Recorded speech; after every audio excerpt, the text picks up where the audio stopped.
Olá, pessoal. Nossa aula de hoje é sobre o mundo cristão.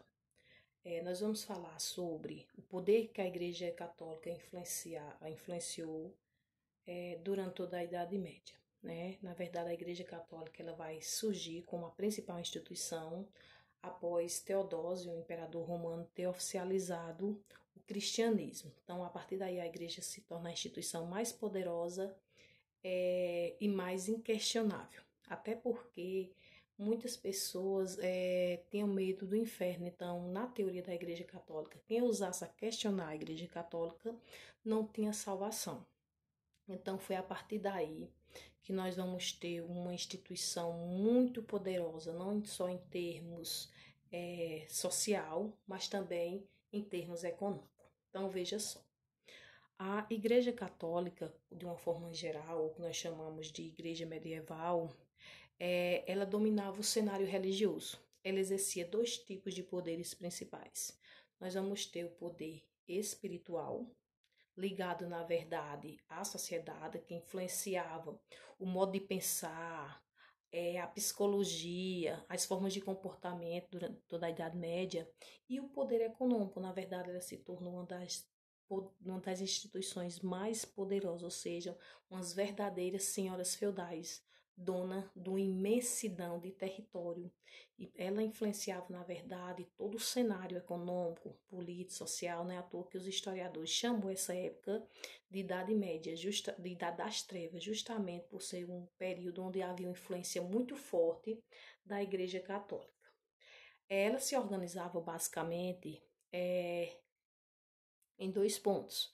O clero era dividido em clero regular, que era basicamente os monges, aquelas pessoas que viviam dentro dos mosteiros, né, os membros da igreja que viviam dentro dos mosteiros, que exerciam inúmeras atividades, como, por exemplo, a atividade de agricultura, a questão de escrever livros, e existia o clero secular, que ele era dividido em quatro categorias. Nós vamos ter o Papa, autoridade máxima, né, estava no topo da pirâmide da igreja.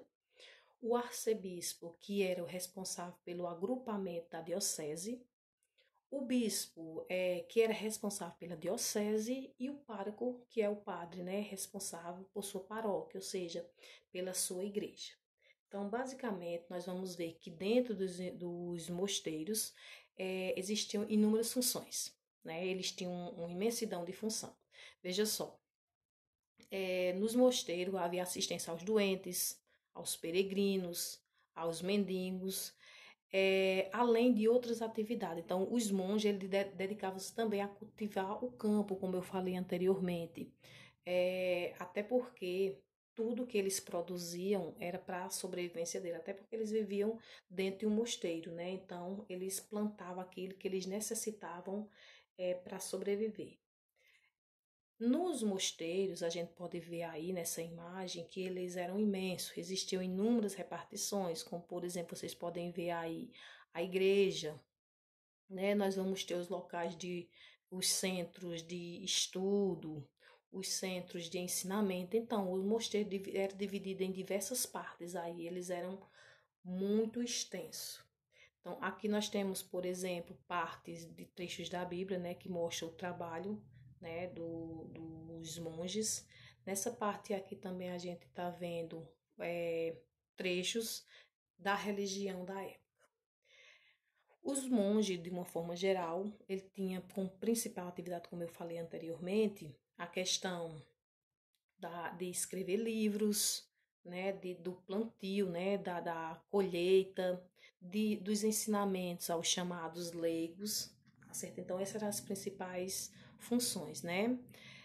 Na Idade Média, a igreja ela tinha como principal livro, né, a Bíblia, como é até hoje também, né? Então, a instituição da igreja direcionava todos os seus ensinamentos baseado na Bíblia, né? Controlando as crenças, na verdade, e a moral das pessoas, né? Era uma instituição extremamente poderosa e inquestionada.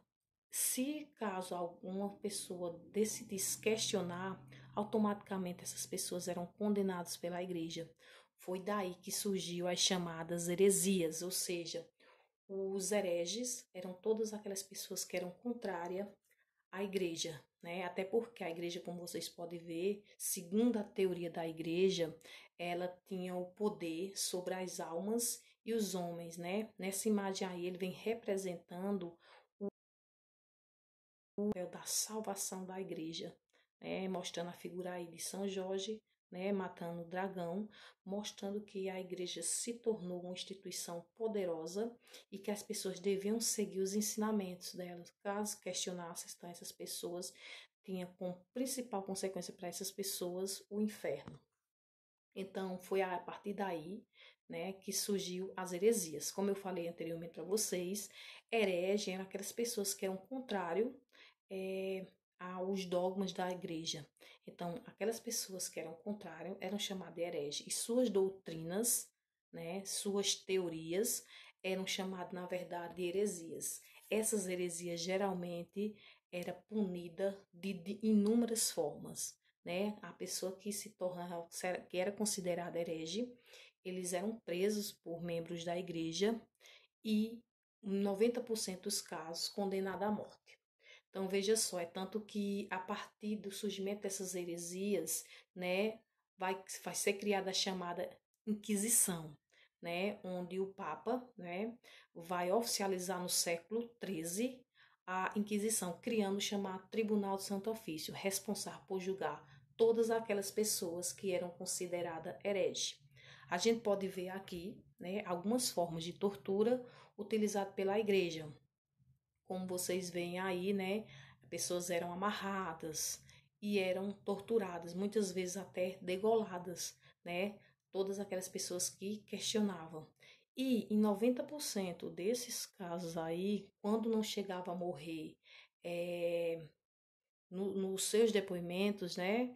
Eles eram queimados. Aqui nós temos também mais uma imagem que mostra a forma como as pessoas eram julgadas, né? As formas como as pessoas eram, a igreja na verdade colhia seus depoimentos. Muitas vezes, até pessoas que eram inocentes, para se livrar dessa tortura, eles acabavam confessando. E isso se tornava o martírio dele. Ou seja, com a sua confissão, a sentença em muitos casos era a morte por meio da queima na fogueira. Por que se utilizava a queima da fogueira? Simplesmente porque a igreja dizia que o fogo era puro, né? E a única forma de purificar a alma desses pecadores seria queimá-los. Não é à toa que muitas pessoas foram queimadas durante a Idade Média. A igreja matou, né? Torturou inúmeras pessoas durante esse período, né? Até porque ela considerava insano você questioná-la, né? E se você fizesse isso, a tendência era essa. Um exemplo, nós temos a Joana d'Arc, que foi queimada na fogueira, né? Por ter sido considerada herege, quando ela decidiu se vestir de homem e lutar na guerra, na Revolução Francesa. Então, aí nós temos um exemplo do poder que a igreja exercia sobre toda a sociedade, que inclusive todas essas cerimônias era vista por toda a sociedade, até para dar exemplo para as pessoas temerem a questionar a igreja. Certo, pessoal? Então é isso. Nossa aula de hoje foi sobre o poder que a Igreja Católica exerceu no mundo feudal, né? Só lembrando a vocês que a Igreja Católica, por ser uma instituição muito poderosa, ela se envolveu em várias questões políticas, né? Como, por exemplo, a questão da investidura, que foi uma questão ligada ao Império Romano, onde o Império Romano, a princípio, quem nomeava o Império Romano, quem nomeava alguns bispos, e aí a igreja vai romper com o Sacro Império Romano e decidir que ela mesma quem vai poder fazer essa nomeação. Então, há um conflito muito forte entre essas duas instituições. Mas lembrando que em todas as vezes a Igreja Católica sempre exercia o poder central, né? Ela tinha uma influência muito forte, onde as pessoas temiam, né? E se tornava, na verdade, ficava à mercê dessa instituição. Durante toda a Idade Média, a igreja teve o papel de vida e morte de uma sociedade. Até a influência sobre os governantes ela tinha. Em que sentido? Só era empossado rei quem a igreja permitisse, quem fosse coroado pela igreja, né? Então, existia uma influência muito forte da igreja sobre essa instituição. Tá certo, pessoal? Essa foi minha aula sobre o poder da igreja no mundo medieval. Alguma dúvida que vocês tiverem, vocês podem consultar o livro didático, certo? E fazerem a atividade proposta que está lá, está contida lá no Classroom. Beleza, pessoal? Até a próxima.